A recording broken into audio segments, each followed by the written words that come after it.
Subscribe करें और bell दबाएं ताकि कोई खबर रह न जाए।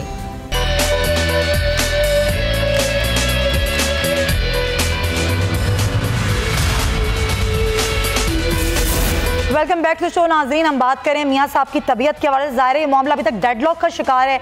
ना नून लीग कोई लचक दिखा रही है, ना ही हुकूमत कोई लचक दिखा रही है।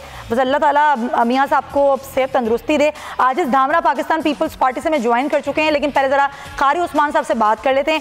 कारी उस्मान साहब, JUI क्या कहती है? मैं आपके धरने पर भी आऊँगी, लेकिन ज़ाहिर है मियाँ साहब की तबीयत के हवाले से जो अभी मामला लटक गया है, इस पर JUI का क्या मौक़िफ़ है?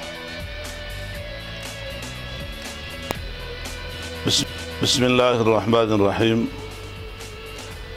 देखें जी, इस वक्त जो हुकूमत नाअहल और नाजायज़ हुकूमत है वो अखलाकियात की तमाम पार कर चुकी है। और इस वक्त का मियाँ नवाज शरीफ साहब सिर्फ एक आम इंसान ही नहीं बल्कि पाकिस्तान के 2-3 बार वज़ीर आज़म रह चुके हैं। और जो कुछ हुकूमत कर रही है ये इंसानियत के बिल्कुल आदाब के ख़िलाफ़ है। इंसानियत कुछ इक़दामात हो रही है। इंतहाई पूरी दुनिया में इसको बहुत से देखा जाता है, तशवीश के निगाह से इस बात को देखा जा रहा है कि और इससे मुल्क की सुबकी हो रही है, पूरी दुनिया में मुल्क की बदनामी हो रही है कि इस किस्म का एक घटिया हरकत जो है ये बहुत ही नामुनासिब है। पूरी दुनिया में इससे बदनामी हो रही है। अच्छा, ठीक है, बिल्कुल जी। अच्छा जी, चलिए जी, पॉइंट टेकन। मैं आती हूँ ज़रा आपकी जाने पर धरने पे बात करेंगे। बाद धामरा साहब का टेक ले लूँ।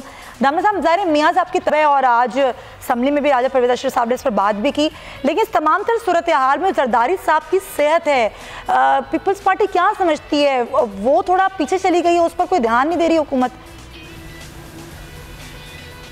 बिस्मिल्लाहिर्रहमानिर्रहीम। देखें, पहली बात तो आपने बिल्कुल ठीक कहा। यहाँ पर जो जरदारी साहब को आपने कोट किया है, देखिए जरदारी साहब तो इस मुल्क के वो लीडर हैं जिन्होंने बगैर किसी कसूर के 11 साल जेल काटी हुई थी और हम बारहा ये बात करते रहे मगर हमारी कोई बात सुनने के लिए तैयार नहीं था।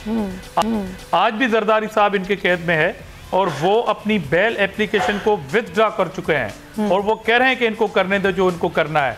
और ये बात अभी ढकी छुपी नहीं कि नैब जो है वो हुकूमत का ज़ेली इदारे के तौर पर काम कर रहा है। सरदारी साहब की सेहत बिल्कुल ठीक नहीं है, आपने बिल्कुल दुरुस्त फरमाया। मगर पीपल्स पार्टी पीछे नहीं है। पीपल्स पार्टी आज फ्रंट रो पे है, उस पर डिस्कस हो रही है। उस पर जो गैर सियासी ज़राए हैं वो भी डिस्कस कर रहे हैं और ये पूरी कौम सवाल कर रही है हुक्मरानों से कि जरदारी साहब ही हैं मगर वो बेल नहीं लेना चाहते हैं। मगर दूसरी तरफ नवाज शरीफ साहब का केस है जिसको कोर्ट ने उनकी मेडिकल पॉइंट पे बेल दे दी है। अब ये हुकूमत जो है ये ताने दे रही थी अपोजिशन को कि आपकी वजह से कश्मीर इशू जो है वो डिस्कस नहीं हो रहा है और कश्मीर इशू जो है वो पसे पर्दा चला गया है। मगर अभी आप देखें कि काबीना का हर वजीर कभी इसको NRO कह रहा है, कभी इसको डील कह रहा है। जो फैसला कोर्ट का है हुकूमत के वजीर जो हैं उसको डील का नाम दे रहे हैं। अच्छा धामरा साहब, एक सवाल का जवाब दे देंगे आप मुझे? अगर यही सूरत हाल जरदारी साहब के लिए होती और यही कंडीशन उनके लिए होती और उनके लिए कुछ ऐसा ही इंडिमिनिटी बॉन्ड जो है वो हुकूमत कहती कि साइन कर दे, तो पीपल्स पार्टी क्या करती उस टाइम पर? कभी नहीं करती। वो तो हुकूमत की इस ख्वाहिश को पूरा करने का सवाल है ना आपका। मगर हम तो अदालत से भी रुजू करने के लिए तैयार नहीं है कि इनका अपना शौक जो है वो पूरा करने दीजिएगा, मींस के नैब के थ्रू हुकूमत का। क्योंकि 12 ये कहते हैं कि हमने ये कार्रवाई की है, हमने अपोजिशन को कैद किया हुआ है, हालांकि ये काम अदालत और नैब का है। तो ये जो 2 फेस पॉलिसी है हुकूमत की कि भाई जो आपका काम नहीं है तो NRO का जो लफ्ज आप इस्तेमाल कर रहे हैं वो किस कैपेसिटी में कर रहे हैं। इसलिए हम तो कह रहे हैं कि आप अपने घोड़े दौड़ाएं, मैदान खुला है आपका। मगर दूसरी तरफ मियां नवाज शरीफ साहब का केस है वो अलग है, वो अदालत ने रिलीफ दे चुकी है उसको। अब उस पर मजीद जो आप कंडीशन लगा रहे हैं वो आप डर की वजह से लगा रहे हैं कि कौम आपको क्या कहेगी, लोग आपको क्या कहेंगे। ये अपने नैरेटिव के चक्कर में मियां नवाज शरीफ साहब को वो जो रिलीफ अदालत ने दिया उसके आगे ये बैरियर लगा रहे हैं। यानी कि हुकूमत भी फेस सेविंग चाहती है, वो काम कर रहे हैं, फेस सेविंग चाह रही है। और ये खुद जो हमें ताने दे रहे थे कि अपोजिशन की वजह से कश्मीर इशू जो है पीछे चला गया, अब मियां नवाज शरीफ साहब के केस की वजह से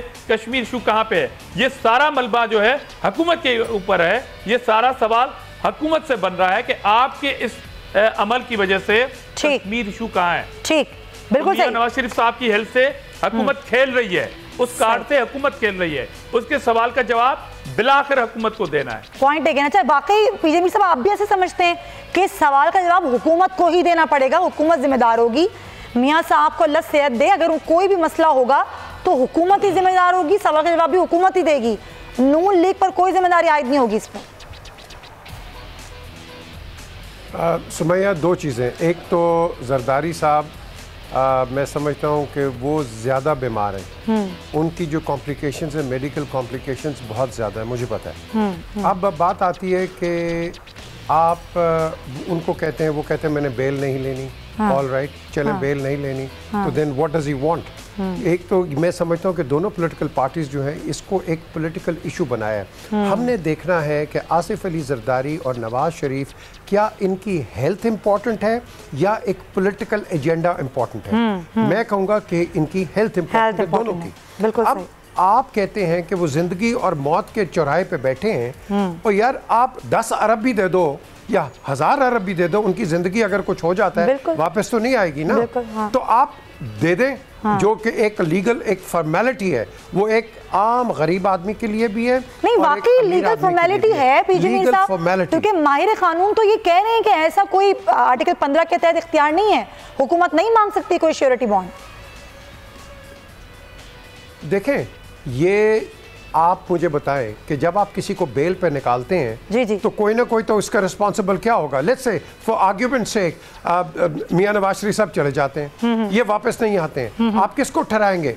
आप कोर्ट को रिस्पॉन्सिबल ठहराएंगे या गवर्नमेंट को रिस्पॉन्सिबल ठहराएंगे? आफ्टर ऑल कोई ना कोई तो गारंटर होता है ना कहीं, तो आपने उसकी गारंटी तो किसी ने देनी है, whether it is 1 rupee, whether it is 100 million rupees. तो हमने इस चीज को देखना है, आपने लॉ को देखना है, एक पॉलिटिकल एजेंडा और पॉलिटिकल आप कह लो कि जो डायस्पोरा है, सियासी पॉइंट स्कोरिंग इसमें नहीं करनी चाहिए, पॉलिटिकल एंगल से देखना। बिल्कुल सही है, किसी की सेहत का मामला है, चाहे वो मियां साहब की हो या जरदारी साहब की हो, बिल्कुल सही पॉइंट। लेकिन जरा धरने पर आ जाते हैं। कायुस्मान साहब, क्या हुआ धरने का?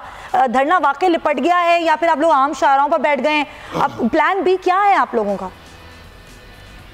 देखें जी, धरना कटा नहीं है, हमने जो ऐलान किया था और 27 अक्टूबर से हम निकले थे जी, तो हम कामयाबी से कल शाम तक अपने पे थे, ए पर थे, और अल्हम्दुलिल्लाह उसमें हम भरपूर कामयाब रहे हैं। आपने देखा, पूरी दुनिया इसकी गवाह है, तारीख से साबित नहीं। तो जरा क्विकली मुझे बताएं कायुस्मान साहब, कौन कौन सी शाहराएं बंद कर दी हैं आप लोगों ने? ये भी बता दें कि सिंध में भी एहतजाज करेंगे। यही मैं आपको बतला रहा हूँ कि कल तक हमारा प्लान ए था और आज से हमारा प्लान बी जो शुरू हुआ है। कराची से हमने शाहराए मुफ्ती महमूद हब रिवर रोड बंद किया हुआ है, जो बलूचिस्तान और लेकिन सिंध हुकूमत तो वाज़े कह चुकी है, हम इजाजत नहीं देंगे आपको कोई भी रोड ब्लॉक करने की। रोड्स ब्लॉक नहीं कर सकते हैं आप। ना दे आपने जो सवाल किया, मैं उसका जवाब पूरा कर दूं, फिर आपसे बात आप करें। आपने पूछा है कि कहाँ कहाँ आप बैठे हैं, तो मैंने आपको आगाज किया कराची से कि कराची में हम शाहराए मुफ्ती महमूद साहब का हब रिवर रोड पे बैठे हैं और जैकबाबाद में हम बैठे हैं। ये दोनों सड़कें जो हैं ये बलूचिस्तान से मिलती हैं। फिर हम घोटकी में बैठे हैं, हम सकर बाईपास पे बैठे हैं। ये हमारा सूबा सिंध की सूरत हाल है।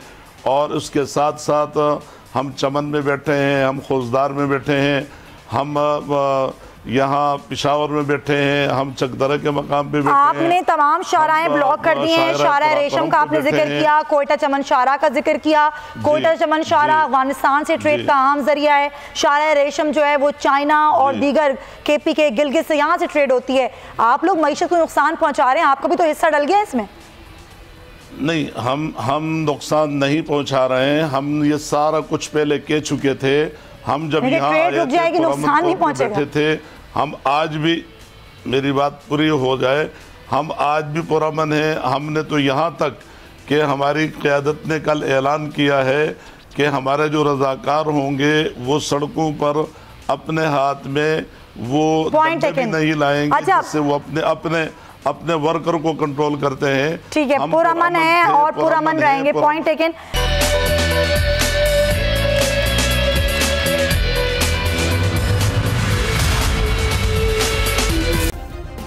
सब्सक्राइब करें और बेल दबाएं ताकि कोई खबर रह न जाए।